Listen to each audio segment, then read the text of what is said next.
Welcome. Today we turn to one of the shortest, yet most profound parables that Jesus ever taught, the parable of the mustard seed. At first glance it seems simple, even quaint.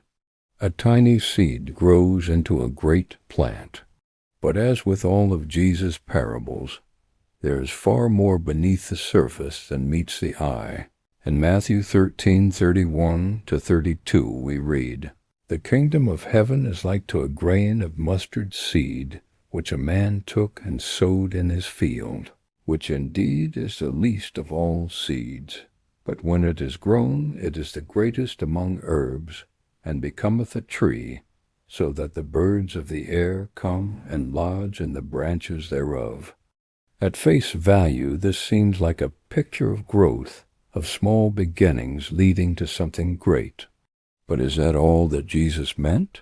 First, let's understand the mustard seed itself.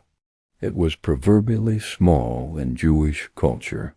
Rabbinic writings often used the mustard seed as an idiom for the tiniest thing imaginable. Yet, though small, it can grow into a plant 8 to 12 feet tall, large enough to stand out in a garden. So yes, Jesus is teaching that the kingdom begins small. From 12 disciples in Galilee, the gospel would spread to the ends of the earth. But there is another layer to this parable that many overlook. Notice that the mustard plant grows abnormally large. It is called the greatest of herbs, but becomes like a tree. Mustard is not a tree by nature, it is a shrub. Something unnatural is happening here. This suggests that the kingdom, while beginning in purity, would grow into something outwardly impressive, even unnatural in scale and structure. And then we must deal with the birds. Throughout the parables in Matthew 13, birds are not positive symbols. In the parable of the sower, the birds snatch away the seed of the word. Jesus himself identified those birds as the wicked one. So when this parable says that the birds come and lodge in the branches, it may be a warning. As the kingdom expands outwardly, it will also attract corruption. Evil will find a place to nest within the visible church. This is sobering. The parable may be teaching us not only about the remarkable growth of the gospel, but also about the dangers of institutional Christianity, large, powerful, and sometimes compromised. From a few disciples in the first century, Christianity has indeed spread worldwide. But history also shows how political power, wealth, and false doctrine have crept into its branches. Yet even with this warning, the parable also carries hope. The mustard seed illustrates that God delights to use small beginnings.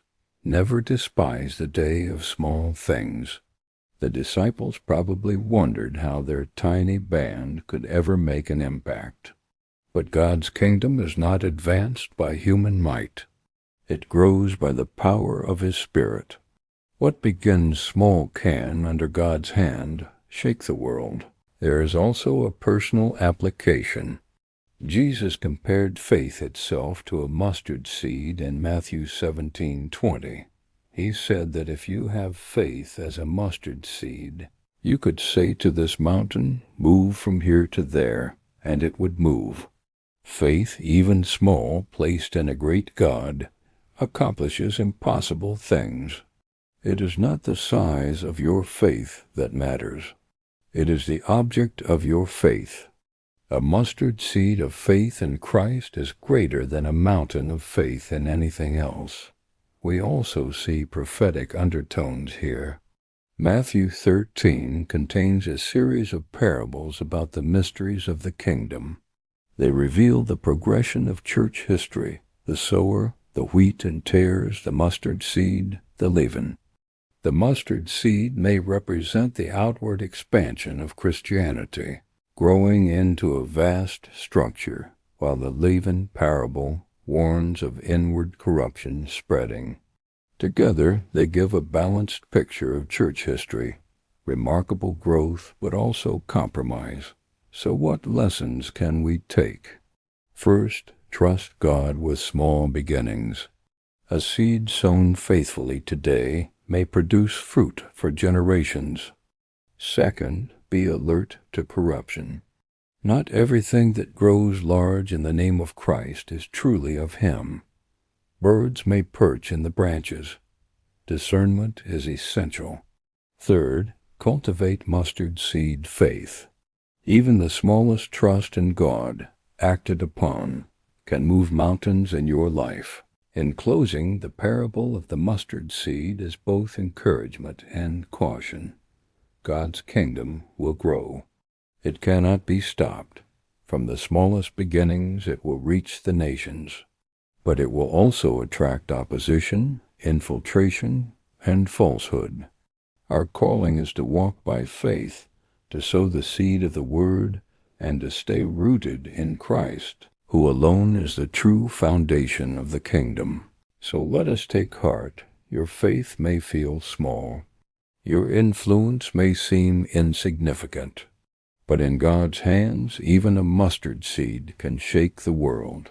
And one day the kingdom will reach its fullness, purified, perfected, and revealed in glory when Christ returns.